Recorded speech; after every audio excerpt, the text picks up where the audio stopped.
আপনি হচ্ছে মাংস কত পিস নিছেন আঙ্কেল? মাংস 1 পিস নিছি এই যে। আর আলু কত পিস নিছেন? আলু এখানে 7-8 পিস হবে। এখানে তো 14 বার নেওয়ার সিস্টেম, আপনি কি 14 বার নেবেন নাকি? না না, আমার যতটুকু প্রয়োজন ততটুকু নিব। আচ্ছা, মিজান ভাইয়ের একটা ডায়লগ আছে, আপনি বলতে পারবেন? না, ডায়লগটা অবশ্য আমি শুনি নাই তো। লইয়া লইয়া খান। হ্যাঁ, লইয়া লইয়া খান।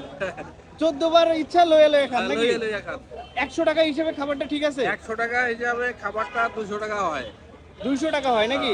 এখানে সব ধরনের মানুষ খাইতে পাচ্ছে? সব এখানে রিক্সাওয়ালা এবং সকল শ্রেণী পেশার মানুষ সবাই খাচ্ছে এখানে। এখানে আমি এর আগে দেখছি যে 5-7টা পাজারো গাড়ি ছিল, এই যে দেখেন কত প্রাইভেট কার, এগুলো সব হলে এখানে খাইতে আসছে। এখানে গরিব মানুষ, বড় লোক, রিক্সা ভেদাভেদ নাই, সবাই খাইতে, যে যার মতো প্লেট দিয়ে খাচ্ছে। খাইতে পারে। ওকে। এখানে ভাইরাল মিজান ভাইয়ের দোকানে গরু মাংস 100 টাকা দিয়ে গরু মাংস ভাত খাওয়া যায়, এই জন্য আসছি। এর আগেও আমি 2 দিন খাই গেছি। খাওয়াটা খুবই স্বাস্থ্যসম্মত এবং রুচিসম্মত।